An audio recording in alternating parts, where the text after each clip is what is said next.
오늘 설교 제목이 조금 거시기 합니다마는 한번 따라해 주시기 바랍니다. 화평인가 분쟁인가? 오늘날 많은 크리스찬들의 공통된 고민 중에 하나는 왜 이렇게 삶이 변화되기가 어려운가 하는 것입니다. 교회를 다닐 만큼 다녔고 성경 공부도 할 만큼 했고 각종 세미나 또 선교 이런저런 모임에도 많이 다녀왔는데 말이죠. 그 이유가 뭘까를 곰곰이 생각해 보니까 한 가지는 분명했습니다. 그분의 세계관이 아직 바뀌지 않았기 때문이다. 사람은 누구나 자기가 서 있는 발판이 있습니다. 그게 이제 일종의 세계관이에요. 어떤 전제를 가지고 어떤 안경을 쓰고 이제 세상을 보는 거죠. 그래서 똑같이 뉴스를 들으면서도 이 사람은 굉장히 그거를 긍정적으로 보는 사람이 있고 또 옆에 앉아 있는 사람은 그걸 굉장히 부정적으로 보는 사람도 있습니다. 마치 선글라스를 끼고 있는 것과 같아서 실내에서도 선글라스를 끼고 있다면 아마 다 어두컴컴하게 보일 것입니다. 그러면서 이분은 세상이 왜 이렇게 어두워? 세상이 왜 이래? 저 사람은 왜 저래? 그러면 진짜 좋은 친구가 그 옆에 있다면 야, 너 제발 실내에서 선글라스 좀 벗어. 그렇게 얘기를 해줘야 되는 거 아닙니까? 그러면 그걸 벗고 보면 그제서야 밝게 보이고 제대로 보이게 되는 것이죠. 이 선글라스와 같은 게 그 사람의 세계관입니다.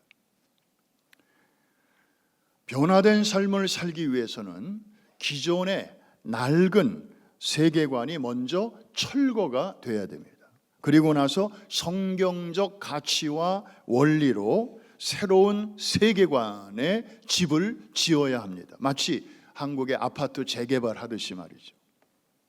재개발 좋은 것이죠. 축복이에요. 그런데 거기 사는 사람들에게는 당장은 불편합니다. 낡은 건물을 철거해야 되고 그리고 새 건물 지어질 때까지 임시로 딴 데 가서 살아야 되는 거죠.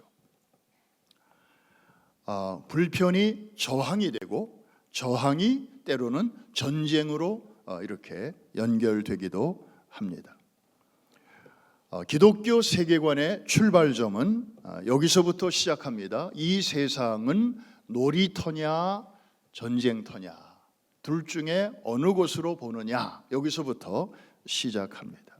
저 그림을 한번 보시죠.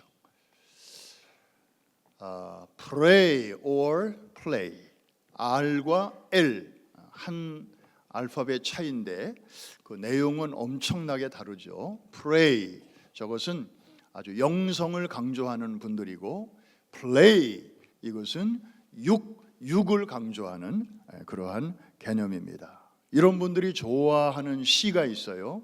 천상병 시인의 귀천이라는 유명한 시가 있죠. 거기 셋째 줄을 보면 나 하늘로 돌아가리라 아름다운 이 세상 소풍 끝내는 날 가서 아름다웠더라고 말하리라. 아주 유명한 시이고 그리고 아주 감미로운 그러한 노래이죠. 이 세상은 놀이터다. 노세 젊어서 노세 늙어지면 못 노나니. 젊은 사람들은 YOLO라고 말합니다. You live only once. 당신은 오직 한 번만 사는 거야. 그러니까 즐겨 마음껏 놀아. 나중에 놀 생각하지 말고 지금을 즐기라는 거예요. 이런 사람들이 주로 모이는 교회가 있어요. 바로 유람선 교회입니다. 크루즈십 처치죠.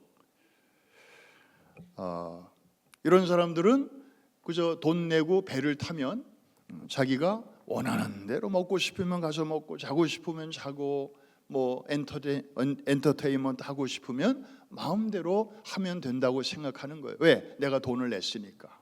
그리고 타고 싶을 때 타고 또 내리고 싶을 때는 그냥 자유롭게 중간중간에서 내렸다가 뭐 자기 원하는 대로 타기도 하고 아주 그냥 자유를 만끽하는 거죠.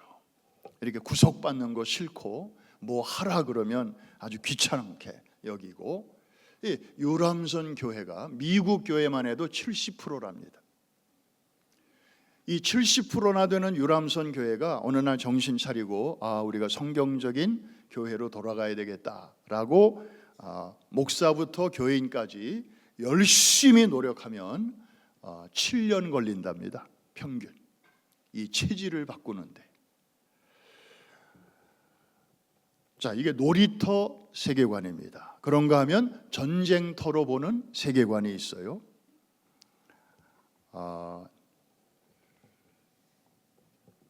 성경은 이 두 가지 세계관 중에서 어느 쪽 손을 들어줄까요?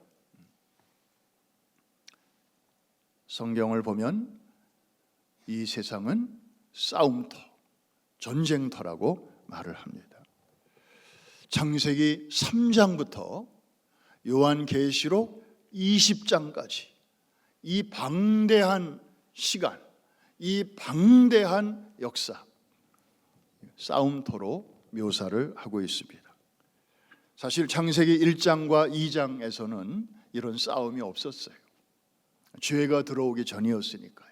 그런데 창세기 3장에서 죄가 들어오면서 도미노 효과가 마치 일어나듯이 어마어마한 일들이 파급적으로 이렇게 일어나게 되었습니다. 창조의 질서가 깨졌고 아름다웠던 관계들이 다 헝클어졌습니다. 가장 처음에 나타난 게 부부간의 관계가 금이 갔습니다. 아담이 지가 사과를 따먹고 그렇게 해놓고는 책임을 아내에게 전가하고 있습니다. 저 여자가 먹으라고 해서 먹었시오.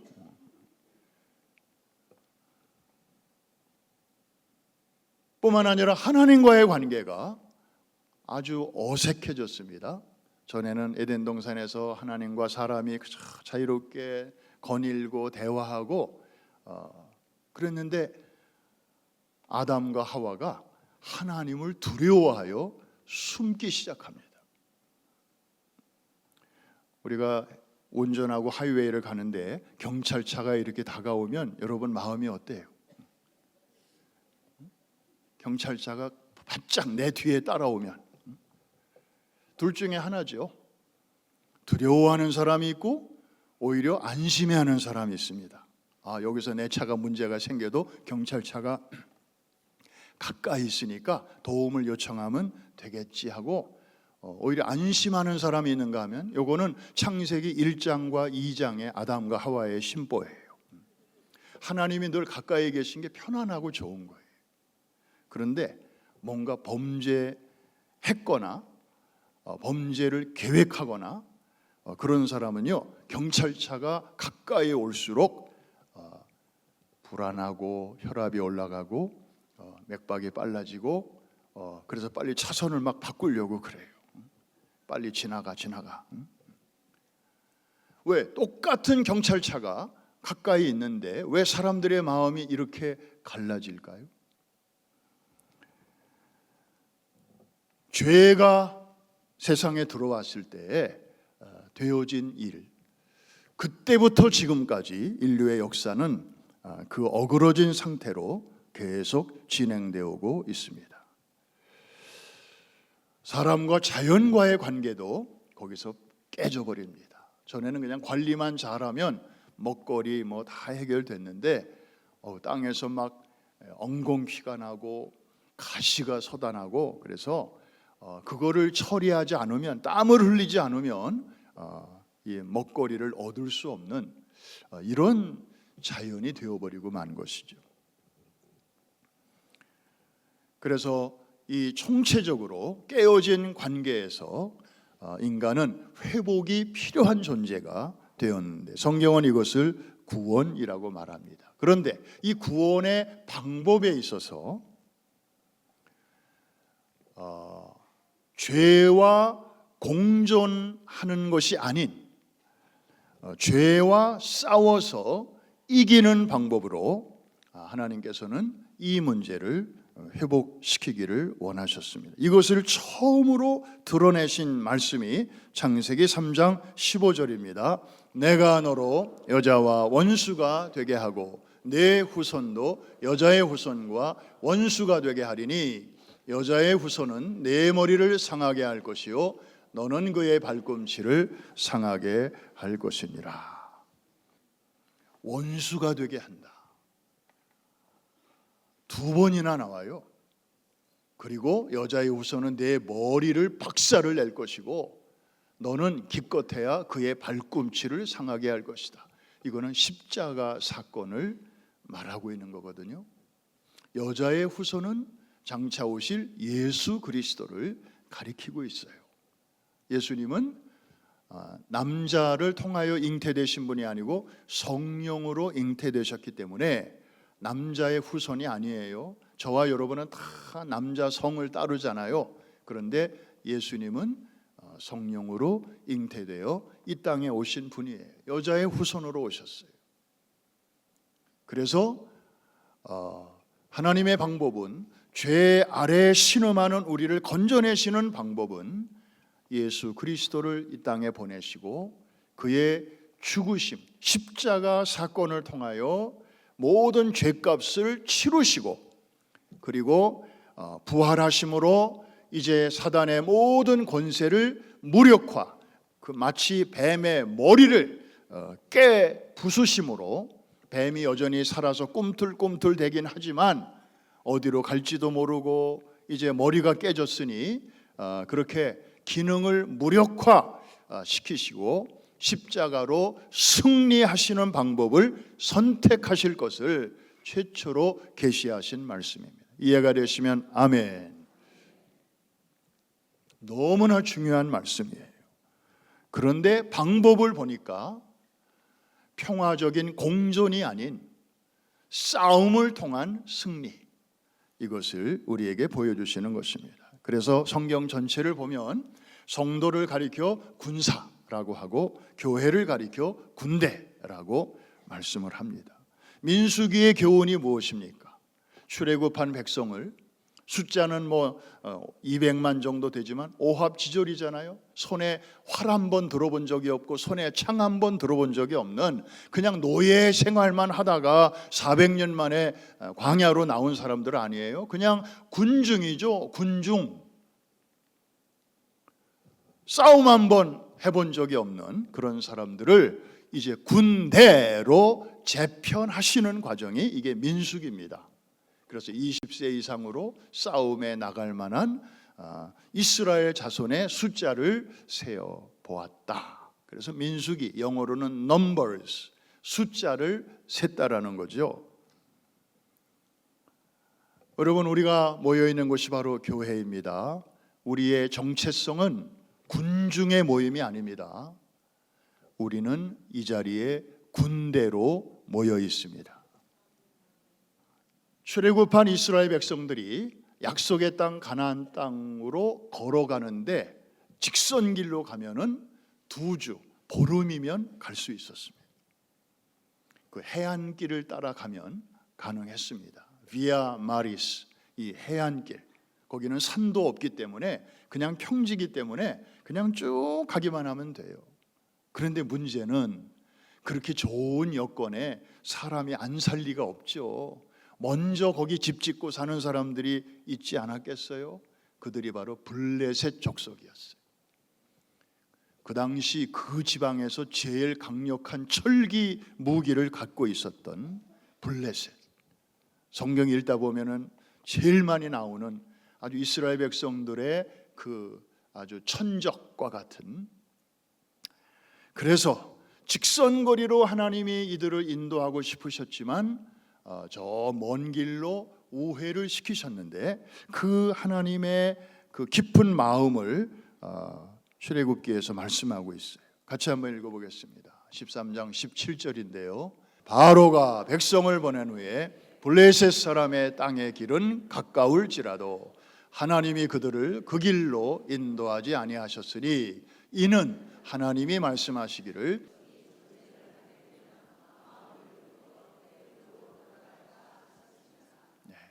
바로가 백성을 보낸 후에, 이거 출애굽 사건이 일어난 후에 이 말입니다. 광야로 지금 나왔잖아요. 그런데 가나안 땅으로 가야 되는데 가나안 땅을 가리켜 블레셋 사람의 땅이라고 말하고 있습니다. 블레셋 사람들이 그 지름길을 다 장악하고 있는 거예요. 그래서 하나님이 그 길로 인도하지 아니하시고 저기 저 남쪽 시내반도 저 끄트머리까지, 시내산 있는 쪽까지 내려갔다가 다시 북쪽으로 쭉 올라가는 이런 우회로를 택하셨는데, 그 이유가 뭐냐? 이 백성들이 중간에서 사나운 광야의 족속, 유목민족들을 분명히 만나게 되는데, 이들은 전쟁을 아주 수없이 한 사람들, 전쟁의 전문가들인데, 오합지졸이 이들을 만나면 완전히 혼비백산해서 가나안 땅이고 무슨 젖과 꿀이 흐르는 땅이고 나발이고 상관없어, 우리 관심 없어, 차라리 애굽으로 돌아가자, 거기는 자유는 없는지 모르지만 안전하잖아, 그리고 의식주 다 주인들이 해결해 주잖아, 그러니까 우리 그냥 살던 대로 거기서 살래, 이렇게 해서 다시 애굽으로 돌아갔. 분명히 백성들이 그렇게 할 것이 뻔하기 때문에 하나님께서는 이들을 이렇게 먼 길로 이끄시면서 저들을 훈련시키시고 또 훈련하시고 다듬으시고, 그러면서 민수기에서는 군중을 군대로 재편하셨다. 연결이 되시고 끄덕끄덕 되시는 분들만 아멘. 그런데 오늘 본문을 보면 상당히 당혹스러운 규절이 하나 나옵니다. 51절인데요. 내가 세상에 화평을 주려고 온 줄로 아느냐? 내가 너희에게 이르노니 아니라 도리어 분쟁하게 하려 함이로다. 여러분, 예수님 탄생하셨을 때 우리 크리스마스 스토리를 이렇게 보면 수많은 천군과 천사들이 이렇게 찬송을 하잖아요. 지극히 높은 곳에서는 하나님께 영광이요, 땅에서는 하나님이 기뻐하시는 사람들 중에 평화로다. 아기 예수님이 평화의 왕으로 오셨다잖아요. 평화의 왕으로 오신 분이 왜 분쟁을 이야기하시나? 여러분, 복음이 내 안에 처음 들어오는 순간, 그때부터 우리 안에서는 분쟁이 시작이 됩니다.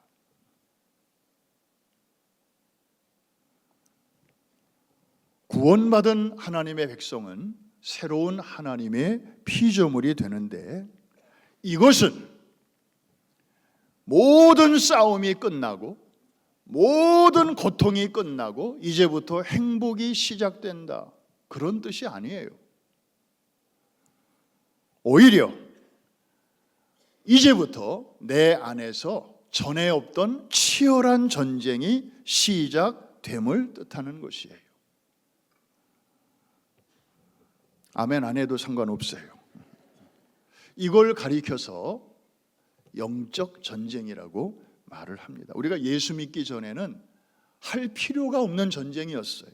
우리 안에 없었어요, 이런 전쟁은. 왜? 한 편이었으니까. 뭐하러 싸워요? 저쪽 편이었는데. 어둠의 세력과 우리는 하나였다고요. 그런데 어둠에서 빛으로, 사단의 권세에서 하나님의 나라로 소속이 옮겨지고 보니까 이제 싸움이 시작이 되는 것입니다. 우리가 세상 한복판에 들어가서 세상의 법칙을 따라 살지 않고 이제부터는 하나님 나라의 법칙대로 살려고 애를 쓰면 쓸수록 충돌이 생기고 갈등이 생기는 거예요. 적당히 타협하며 사는 사람은 이런 갈등이 크지 않습니다. 여러분, 입덧 해보셨죠? 남자가 입덧 얘기라니까.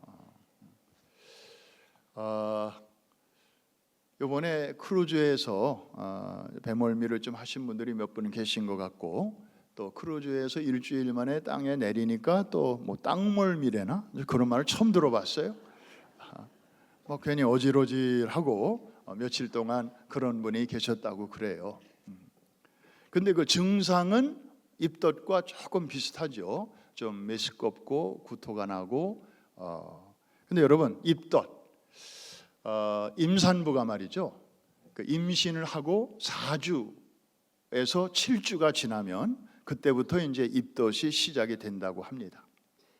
이게 산모와 태아 사이에 태반으로 연결이 되어 있는데 그 태반에 흐르는 호르몬 때문에 그 산모에게 이제 그런 그 영향을 끼친다고 합니다.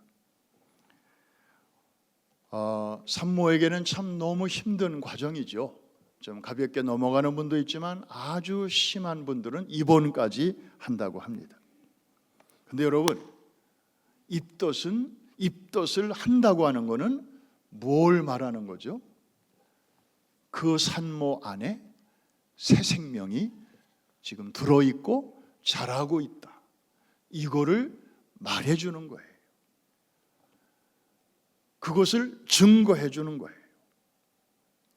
우리가 새 생명이 들어오기 전에, 예수의 생명이 들어오기 전에는 그냥 전에 하던 일 그냥 너무 좋고 너무 즐겁고 그냥 술 친구, 노름 친구, 뭐 운동 친구, 그저 세상 친구가 나오라고 하면은 그냥 총알같이 나가서 그렇게 즐기던 사람이었는데 어느 날 예수를 믿고 그러고 살다 보니 전에 그 친구가 나한테 연락을 하는데 이상하게 좀 5번 나가던 거 한두 번으로 줄게 되고 좀 전에는 그렇게 그게 제치고 나갈 만큼 좋았는데 언제부턴가 조금 슬로우 다운 하게 되고 그리고 점점 시간이 흐를수록 이게 바로 영적인 입덧이라는 거죠.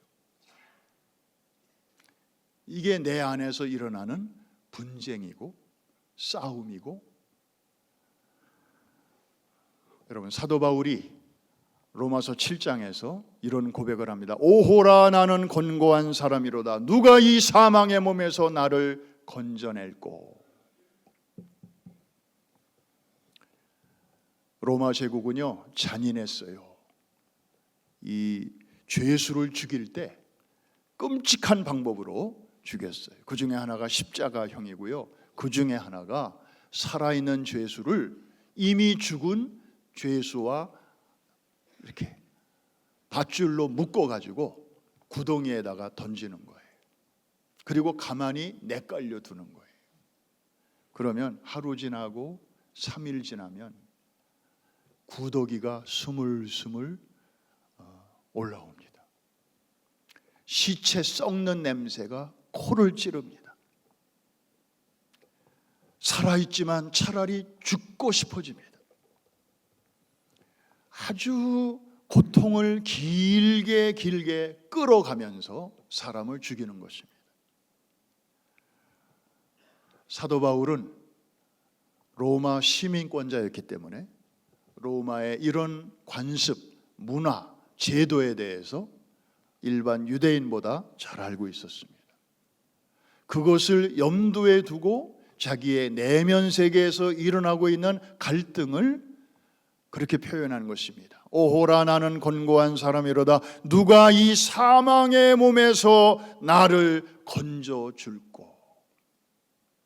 어떤 정신 나간 신학자는 이 구절은 바울이 거듭나기 이전, 즉 사울 시대의 자기의 심정을 얘기한 것이다, 이렇게 주석을 썼습니다마는 제가 볼 때는 그 주석을 쓴 사람이 아직 거듭나지 않은 신학자 같아요.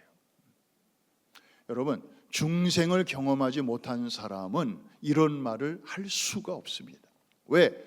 한 통속인데, 한 편인데, 무슨 산자와 죽은 자가 같이 있는 상황이 아닌데, 그냥 다 죽어 있는 상황인데 이런 고민과 갈등이 일어날 수가 없는 거죠. 예수의 생명이 내 안에 들어와 있다 보니까 이런 고민, 이런 분쟁, 이런 싸움, 이런 갈등이 진행되고 있는 것이에요. 이해가 되시면 아멘 하십시다. 영적 전쟁의 특징은 제가 전에도 말씀드렸습니다. 첫째, 전후방이 따로 없어요. 두 번째, 적이 보이지 않아요. 그래서 영적 전쟁, 그게 있어. 그냥 그거 어쩌다가 한 번씩 있는 거 아니야? 지금은 없는 것 같아. 많은 사람들이 없다고 착각하기 쉽습니다. 그리고 세 번째로는 이 전쟁은 휴전이라는 것도 없고 종전이라는 것도 없습니다. 언제까지? 우리 주님 만왕의 왕으로 재림하셔서 사탄을 역사에서 근본적으로 척결하시고 이 세상이 우리 주와 그리스도의 나라가 되는 그날이 오기 전까지는, 한번 따라합시다. 휴전도 없고 종전도 없다. 제가 이스라엘 성지순례 갔다가, 요즘은 길이 막혀서 못 가고 있습니다만은 몇 년 전에 갔다가 어느 날 예루살렘 시내에 좀 이렇게 나간 적이 있습니다. 그 카페에 가서 차를 한 잔 마시고 있는데 이스라엘 군인이 두세 사람이 들어와요. 근데 남자 군인도 있고 여자 군인도 있는데 아마 근무 시간은 지난 것 같아요. 왜냐하면 평상복을 입고 들어왔으니까. 그런데 제가 군인이라는 거를 뭘 보고 알았는가 하면은 총을 메고 들어왔어요. 총을 거꾸로 이렇게 메고 들어와서 여느 젊은이들과 똑같이 차 시켜서 거기서 이제 한 테이블에서 마시고 있더라고요.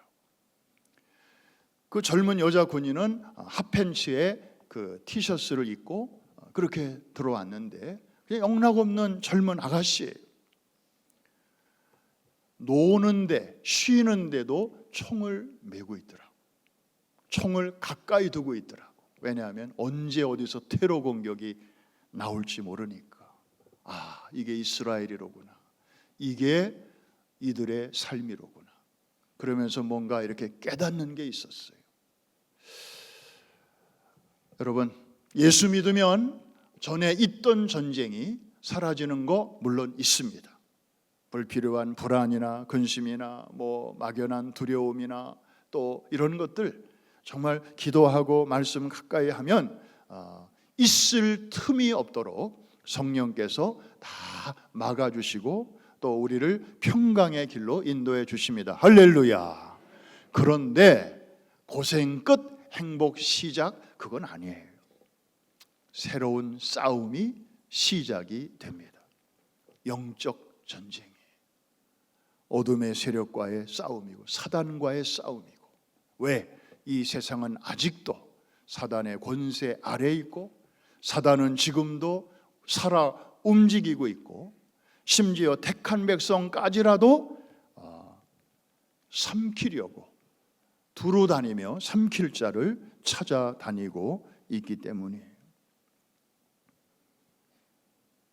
큰 전쟁에서 승리하신 주님은 우리를 작은 전쟁터로 우리를 등을 떠미십니다. 그러면서 무기를 주시는데 그 말씀 한번 찾아보겠습니다. 마태복음 10장 34절과 35절입니다. 내가 세상에 화평을 주러 온 줄로 생각하지 말라. 화평이 아니요 검을 주러 왔노라. 그 다음까지 읽어볼까요? 내가 온 것은 사람이 그 아버지와 딸이 어머니와 며느리가 시어머니와 불화하게 하려 함이니. 아이고 저 말씀 또 그냥 잘못 오해하면 성경에도 서로 싸우는 내용이 나오네. 오늘 한번 날 잡아서 한번 싸워볼까? 여러분, 저기 등장하는 가족 관계는 더 가까울 수 없을 정도로 가까운 사이이죠. 그런데 영적 전쟁은 그런 가까운 사이에서도 얼마든지 일어날 수 있다. 그러므로 저 관계보다도 더 멀고 서먹한 관계에서는 얼마든지 더 일어날 수 있는 것이다를 강조하는 말씀이에요. 여러분, 영적 전쟁은요, 아까 말씀드린 것처럼 전후방이 따로 없고요. 나랑 친한 사람, 좀 서먹한 사람, 그런 것도 상관없어요. anytime, anywhere, 어떤 상황에서도 철석같이 믿었던 사람과의 관계에서도 얼마든지 일어날 수 있는 게 이 영적 전쟁입니다. 사단은 그만큼 교활하고 그만큼 악랄하고, 그래서 우리의 평화를 방해하고, 그래서 사단과의 어떤 공존을 통한 평화, 이것은 말이 안 되는 것이에요. 예수님은 처음부터 그런 방법을 선택하지 아니하셨어요.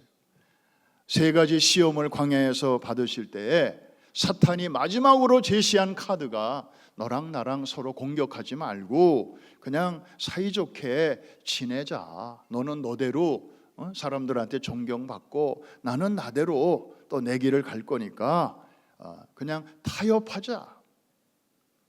예수님은 NO! 하나님의 말씀의 검을 사용하셔서 성경에 기록되었으되 하면서 사탄의 모든 시험을 물리치셨어요. 할렐루야. 그 주님이 이제는 우리에게 말씀하시는 거예요. 내가 너희에게 검을 준다. 너희도 세상에 나가서 잘 싸워봐.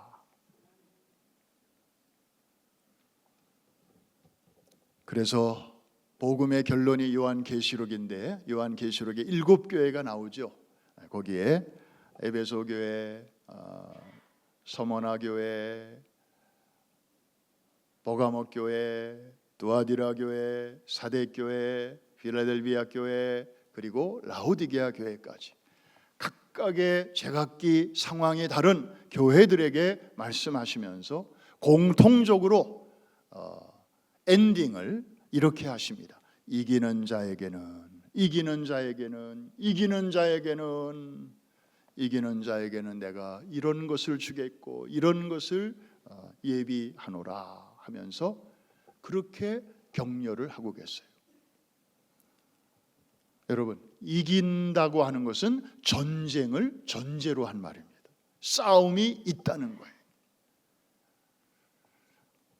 큰 전쟁에서 이미 승리하신 주님께서 작은 전쟁터에 나가서 싸우는 우리에게, 교회와 성도들에게 놀라운 약속을 이렇게 주시는 것은 땅에 있는 믿음의 선한 싸움을 싸우고 있는 성도들을 격려하시기 위함입니다.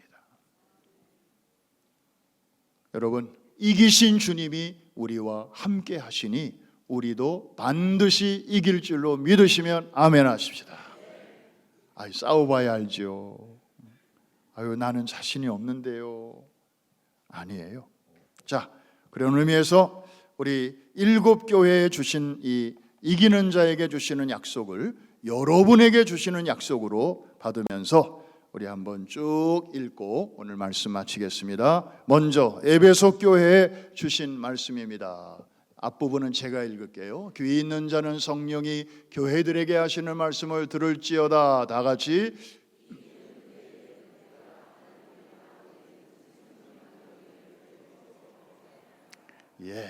범죄하여 에덴 동산에서 쫓겨났었던 인간을 다시 생명나무 가시를 먹을 수 있도록 회복시켜 주시는데, 그 약속을 저렇게 하시면서 생명나무의 열매를 주어 먹게 하겠다, 영생을 누리게 하시겠다는 약속입니다. 할렐루야. 서머나 교회에 주시는 약속입니다. 앞부분은 제가 읽을게요. 귀 있는 자는 성령이 교회들에게 하시는 말씀을 들을지어다.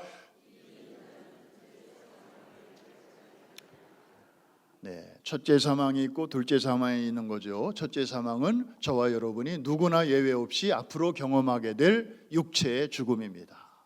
이거는 예외가 없습니다. 그런데 문제는 둘째 사망입니다. 저거 받으면 큰일 납니다. 둘째 사망은요, 지옥불에 떨어지는 사망입니다. 저 죽음이 진짜 죽음입니다. 진짜 슬픔입니다. 성도들끼리의 사별은 잠시 이별이잖아요. 다시 만날 날이 있으니까. 그런데 성도가 아닌 가족과의 사별은 영결입니다. 그야말로 영원한 결별입니다. 다시 만날 일이 없기 때문에 그래서 그런 장례식에서는 그냥 펑펑 울어야 됩니다. 그런데 이기는 자는 둘째 사망의 해를 받지 아니하리라. 이 은혜의 주인공 다 되시기를 원하실 텐데 큰 소리로 한번 아멘 하십시다. 세 번째 버가모 교회에 주시는 말씀인데 앞부분은 제가 읽습니다. 귀 있는 자는 성령이 교회들에게 하시는 말씀을 들을지어다.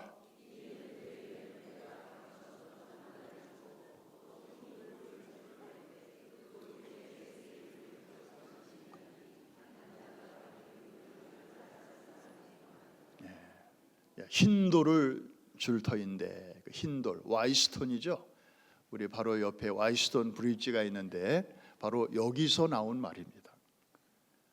최종적인 구원에 참여하는 자에게 주님이 주시는 하얀 돌, 거기에 아름다운 이름들이 쓰여져 있는 것이죠. 그 다음에 네 번째 두아디라 교회에 주시는 말씀인데 다 같이 읽습니다. 시작. 이기는 자와 끝까지 내 일을 지키는 그에게 만국을 다스리는 권세를 주리니. 세상 나라가 우리 주와 그의 그리스도의 나라가 될 텐데 그때 왕 노릇하는 권세를 주시겠다는 약속입니다. 그 다음에 다섯 번째 사대교회에 주신 약속입니다. 다 같이 시작. 이기는 자는 이와 같이 흰옷을 입을 것이요 내가 그 이름을 생명책에서 결코 지우지 아니하고 그 이름을 내 아버지 앞과 그의 천사들 앞에서 시인하리라. 생명책에서 결코 지우지 아니하리라. 영원한 생명, 그것을 함께 주 앞에서 누리는 이러한 은혜의 약속입니다. 여섯 번째 필라델피아 교회에 주시는 약속입니다. 다 같이 이기는 자는 내 하나님 성전에 기둥이 되게 하리니 그가 결코 다시 나가지 아니하리라. 내가 하나님의 이름과 하나님의 성 곧 하늘에서 내 하나님께로부터 내려오는 새 예루살렘의 이름과 나의 새 이름을 그의 위에 기록하리라. 마지막 일곱 번째 라오디게아 교회에 주시는 약속의 말씀입니다. 시작. 이기는 그에게는 내가 내 보좌에 함께 앉게 하여 주기를 내가 이기고 아버지 보좌에 함께 앉은 것과 같이 하리라. 어쩌면 이런 약속이 다 있습니까?